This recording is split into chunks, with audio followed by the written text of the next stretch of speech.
Hey, let's talk about auto racing and the rookie season.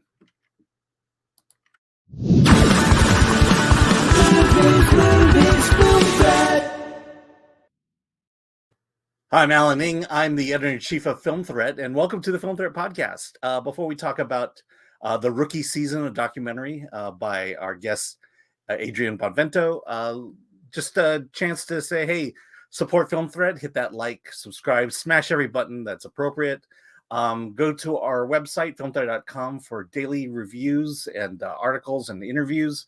And also help support Film Threat by going to our shop.filmthreat.com. You can pick up some awesome merch, t-shirts, mugs, everything you can think of. It's there. We even have masks, for crying out loud.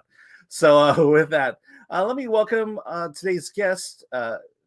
It's Adrian Bonvento. You directed the movie, the documentary Rookie Season. This is really interesting because I've been playing Forza for about eight to 10 years now. And so, I live on the West Coast. We're not much of a racing community out here. But when I saw your film, I'm like, wow, it's almost like the video game I'm playing. Tell us a little bit about the Rookie Season and what it's about. Yeah, of course. So thanks for having me, Alan, by the way. And Rookie Season came about. I've been a motorsport fan as long as I can remember. Ever since my dad took me to Lime Rock Park, a little track up in Connecticut, and I just got hooked. The sound of the cars, the smell of the gasoline, the screaming, squealing tires as they pull out of pit lane. Rookie Season sort of was a project born out of a question that I've asked myself for a long time. Why do I do what I do? And I sort of posed that question to a lot of race car drivers in my career to date. But I really wasn't satisfied in terms of the answers I had, and I really wanted to dedicate a film to delving deeper, really more into what it truly is to race, and not just the cars and the tires, and the times and who wins and who loses, but what it takes from you, what it gives to you, the single-minded, obsessive desire that is needed to really compete and be at the top level of the sport. And ultimately, that question again, why do you do what you do? And that's a question I posed repeatedly to Robin Liddell and Frank Depew over the course of the film. And my relationship with them as it evolved really broke down some barriers and enabled them, I think, to speak more truly, because it's not that easy of a question to answer. So to bring it back to what you initially posed, it came out of just a pure passion as a fan, worked into a profession at my standpoint, and then a desire to really make a film that conveyed a lot of the feelings that motorsport gives me. And I wanted to show fans and non-fans alike another layer of this sport. Yeah, I mean, that's something that struck me because, like I said, I'm not the biggest racing fan, and I've played the video games, but there's a level of safety, and I can damage the car as much as I want. But I think what really comes out in your documentary is that racing is is a whole lot more than just a guy behind the wheel of a car, a guy or gal, and that there's so much involved in the sport that's going on, and things that we never think about when we hop in our car and just start driving around. Can you talk a Yeah, little bit about that? yeah, of course. I mean, it's an incredibly complex sport. Obviously, if you do crash the car in real life, there are ramifications. The cars these days are pretty safe. It's not like the old days of racing where people would really, depending on the sport you were in, might die every season. The cars are safe these days, but there still is an element of danger. But yeah, the sport is incredibly complex. There's so much to it that people don't really understand. It's not just like you get in your car and you're driving to the strip mall or wherever you're going. I mean, all the things from the time you roll the car off the truck, the transporter into the track. You're talking about all the complex stuff with the car in terms of setup, the tires, the balance of the car. The car doesn't just perform the same every weekend at every track. You have to adjust the car to every single track you go to. The series you're in, also, there's this thing called balance of performance, where they, maybe add weight or fine tune different cars because you're racing, like a Chevrolet Camaro versus an Aston Martin versus a Porsche versus a Ferrari versus a BMW. And how do you balance those cars and make sure they're all competing on the same level. So that comes into play as well. And then in terms of the race itself, there's race strategy, right? It's not just driving as hard as you can for the whole race. Sometimes you need to conserve fuel while still maintaining your track position. So you may lift off prior to braking in a turn to save a little fuel there. When do you make your pit stops? When do you do your tire changes? How much fuel do you take? Do you take rain tires or dry tires if there's inclement weather coming through? I mean, I could go on and on and on. It's incredibly complex. And that's part of the reason that I was really attracted to it as a fan from the beginning. And hopefully what I've tried to do in this film is sort of explain a lot of that to people who don't know much about racing in a more digestible way. And then true race fans will have a lot of Easter eggs I think they find throughout the course of that, as far as it relates to race strategy and all the things that go into being at the track. Yeah, I mean, I think one way that you were able to capture that in your film, everything you just said, was by the incredible access you had to Frank Depue's, to him and his team. I mean, how did that come about? Did you know him, and what, I guess, why did they give you such access to their work? Yeah, that's a good question. That was a prerequisite for me doing this film. I approached them and said, I can't do this unless I have absolute complete access, and I want to film the good stuff, the bad stuff, the breakdowns, the elation, all of it. But it came about, to answer your question. I've known Robin Liddell for a number of years. I worked with him and have done some videos at Stevenson Motorsport, which was his prior race team. I think from 2016 onwards. So I had a relationship with him, which really, to be honest, was the core of, I think, why this came to fruition and why this worked. He then started with Rebel Rock Racing and Frank Depue. And so he made the connection to Frank Depue, showed him some of my previous work. Frank really got on board and liked it, and thankfully was able to help support the project financially, as well as give me, complete creative control. This is one of those rare instances as a filmmaker where every decision was completely up to me. And that combined with the fact that Robin and Frank were both willing to give me that full access, and they both give really introspective and honest voiceover throughout the film, which I think carries it. And that's something that's really rare, especially in the racing community. A lot to break down those walls and to get some true honesty from people, in addition to really a unique and insightful insight, especially from Robin throughout the film. Is just, it all kind of came together and worked out perfectly in terms of my connection with Robin and Frank's willingness to make it happen. Yeah, and I think the other wrinkle to this story is the fact that, if I understand right, this is Frank's first foray into professional racing. Correct. Yeah. Correct. Yeah, and so I think maybe that has a little bit to it, and I also think that adds an interesting spark to the story. That this is a guy who's basically throwing himself in with the wolves at this point. Yeah, it hit the cutting room floor, but there was an interview I had with Frank where he basically compared it to going from college basketball to the pros, for example, and the leap up is tremendous. And I don't think he expected that when he first started it, and that shows itself in the story. And without spoiling, the story itself, it was an incredible year, and the story arc that almost wrote itself over the course of the season, from their first several races, all the way to the end. I don't want to spoil anything, but it was incredible. And that learning curve is real, and you can see it, and it's tangible.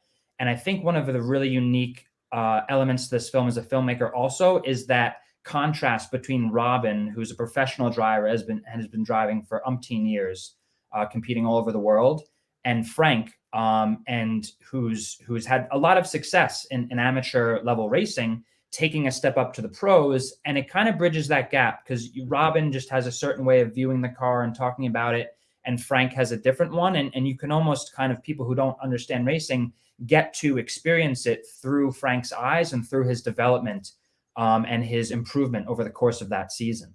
Yeah, there's a little element of fanboy in Frank versus Robin, who's the professional. It's almost as if Elon Musk said, "Hey, I'm going to pilot this rocket," Yeah. So that's you bring up one thing that kind of came to mind. We're not going to spoil a lot, but this happens in the first 20 minutes, so I think it's okay to talk about it. But in the first two races, the car, Frank basically wrecks the car, and and so they're kind of their first foray into professional sports, they're not even able to complete a race. And I say that in the sense of, you're documenting this season, and there's a level of gamble to it, because when you have your subject not able to complete the first two races, is there this kind of worry that well, what are we going to finally get at the end? Yeah, I mean, I'm glad you brought that up. It was something that I thought about. I mean, to recap, the first race of the season, I mean, it was at Daytona, a support race for the 24 Hours Daytona, which is a huge race. There's all this preparation. You're down there at the beginning of the month to practice, to prep, and then you're back at the end of the month, and there's all this preparation that goes into it. And then they start the race, and then they're out of the race in the first 4 minutes. I mean, it was just like elation to absolute heartbreak. And it was tough for the team, but it was, I was there to capture it, right? So I was like, you know what, we're capturing it, we're going to see where this goes. But yeah, to bring it back to the original question you posed, the first couple races were rough. Frank definitely, it was a big learning curve. It was new for him. He kept trying and kept persevering, which is why the team turned around and why the story worked. But after the first couple races, as a filmmaker, I was like, I don't know if I'm going to have a film here, because it was dire straits for a while. It was looking pretty grim. Yeah, I know. And those the other thing was those mistakes he made. They're so minor. I mean, I think he ran up on a bump or something in the first one, and it's just, again, I think that's the beauty of your film, is just how truly complicated auto racing is. I think of a moment in the middle of the film where there's a storm coming in, and you capture a conversation between, I think it was Frank, who was in the car at the time, and the whole discussion was about, well, do we change over to basically rain wheels or something like that, wheels that have better grip on the tires. And you're in the pit when this conversation is going on, and I just find it fascinating, because after the conversation is over, I believe you just kind of took the camera and then walked out of the pit and just kind of wandered away. Am I right in that happening? Or yeah, so what happened was that was a director decision. So first, yeah, it was Robin in the car, and that was basically, when the rain is on the way, there's a lot of decisions that have to be made. And in this case, the primary thing for people who aren't racing fans is, switch over to rain tires, which helps disperse the water better, so you're not sliding around like you're on ice. Because if you try and drive dry, weather tires on a wet track, it's going to be like you're ice skating. The car will not go. So they were debating whether or not to change to the rain tires, because there was rain coming in, but it was only going to last for a little while. They were currently leading the race. They were in first place for the first time the whole season. So there's a lot more added pressure there. So what I chose to do is, actually, I had a helmet camera mounted on some of the pit crew guys, and I was plugged into the team radio and recording it. And I said, you know what, from a directorial standpoint, this is different and this is cool. And I just want this to be one long uncut scene that's completely as it happened. So you have Joe Hall, the crew chief, who was mic'd up and had the camera, combined with what he's actually hearing in his headset, via the team radio. And the natural, I mean, I didn't have to do anything other than add a little, music to it. The natural drama that occurs in that scene is incredible. Everything, that all these split second decisions that have to be made, it's just mind blowing. But yeah, to answer your question, that was a decision I made, because it just really it was like a first person view of the account. Everywhere he looks, you look. Everything he does with the wheel gun, you do. Everything he hears on the radio, you hear. And that was a decision I made to really put the viewer in the moment. Yeah. Oh, let me talk about you for a second. I looked up your IMDb, and this is it. This is your only job. And then I talked to you beforehand, and it sounds like you've been at least in the auto industry and dealt with filming and film production in the auto racing field. So how, what was it that said to you, I want to make a documentary? And it seems like this is more or less the opportunity to get you to make that first film. Yeah, 100%. So to take it back a little bit, I've been, I worked a number of jobs after college. I've always been kind of into photography and video and creating, really, more so than anything else. And I was a race fan, like I said, for as long as I can remember. And I never really thought I could make a job of it. And I just kind of, long story short, worked my way into it as a fan and made a profession out of it. So I'm a self-taught filmmaker. I went to school for business and marketing, but I've always had an interest in film and creating things. Ever since I was creating like Jurassic Park knockoffs in my friend's backyard in like kindergarten, the first grade. But yeah, so this documentary, and I've also always liked to challenge myself. I've played sports my entire life up through college, and I've always liked to challenge. And this just seemed like the natural next step. I've been working in motorsport filmmaking for a number of years, doing shorter documentaries, maybe 5 to 15 to 20 minutes, and then some more corporate stuff, event recap films and more standard things like that. And I just knew, I just had a feeling in my gut that I said, I need to do the next big thing. I want to keep moving forward. I want to do something different. So this took about a year to plan, and I got a lot of no's. I mean, I walked around the paddock to a lot of teams, and a lot of people didn't understand the concept, didn't want to cover some of the costs, didn't think it would work, until I got this one yes, and it was the perfect yes. It was the perfect fit. So it was something that I just knew I needed to do, and I'm extremely glad I did it. I don't think I'd ever do it again all by myself, I'll tell you that. But it was the right thing for me at the time, and everything worked out. So when you say you wish you hadn't done it by yourself, what kind of help did you want, or do you think that you needed in order to do this again, or to make it an easier job for you, so to speak? Yeah, well, at the time, I've always, as a filmmaker, I've really have always been a single, a solo operator, run and gun style. I've kind of done it all. And this film was no exception. I mean, everything you see in the film, from the primary camera work to all the, GoPros mounted in the car, to the separate audio recorder mounted in the car, to the team radio being recorded, to the color grading, to the sound mixing, to the editing decisions, to titles and all that stuff. I mean, that's me. I mean, there was no team on this project. I was the guy. And at the time, that was fine. I'm okay with that, and I enjoyed it. It's just, and I'm kind of glad. I didn't know how much work it would have been going into it, because it might have dissuaded me from doing it. But it was a lot of time. It was a lot of time running around at the track on your feet, a lot of long days, a lot of 12, 14, 15-hour days, up at 6 and back in the hotel, done backing up and stuff at midnight, only to rinse and repeat for the next 2-3 days. And then the editing took a lot longer than I had anticipated. I had never edited a film of this length before. And I thought, I'll knock this out in a couple months, 2-3 months. It'll be fine. I just did a simple multiplication factor. Well, if a 5-minute film takes me this long, then this should take me this long.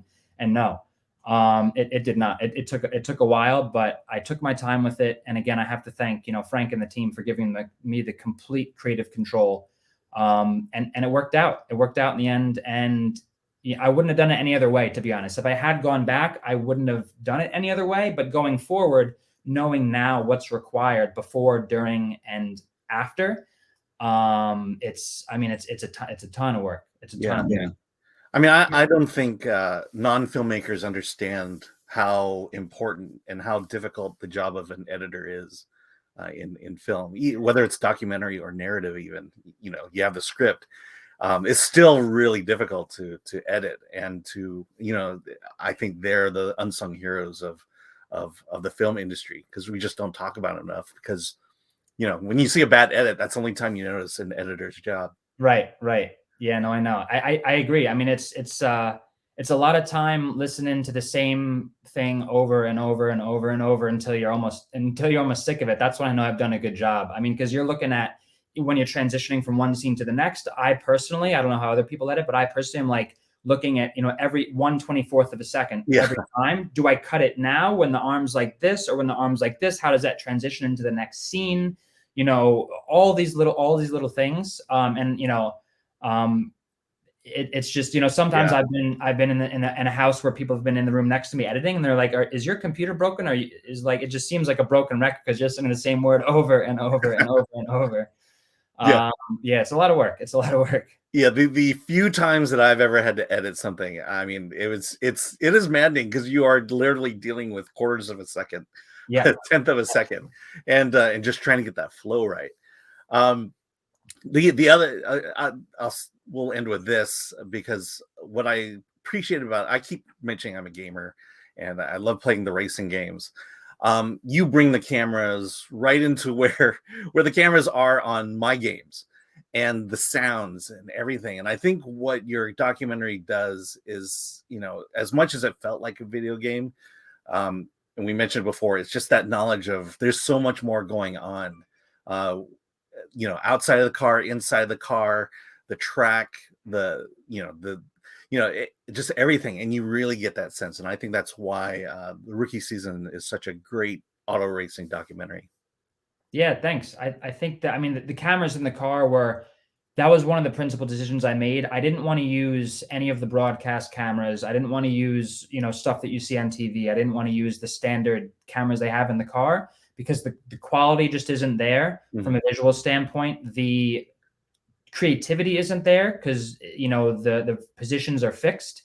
And the audio really isn't there. And the audio is the biggest thing that makes a difference, because if you just run the standard GoPro audio, you don't really feel like you're there and you feel like you're in a GoPro. But, getting that really high quality audio, and this car sings. I mean, it sounds like a Michael Bay movie in there with the American V8 muscle combined with a straight cut gearbox, which is this high pitched whine. And it just sounds, I mean, it's absolutely amazing. And I could listen to it. I could press it on vinyl and listen to it. I have to agree. The sound in that car is just amazing, and yeah, it's just these little things that opens this sport up to everybody. So no, congratulations. Do we know when it's coming out? Yeah, it's going to be in, which is pretty incredible. It's going to be in movie theaters this February 25th, I believe. Oh, absolutely. Yeah, I mean, definitely go see it in theater. Yeah. I mean, I saw it on my TV. I need to see this in the theater. All right. Yeah. Well, thanks, Adrian. Thanks for being part of the Film Threat podcast. Thanks for having me. I really appreciate it, Alan. All right. And with that, let's get out of here. Sounds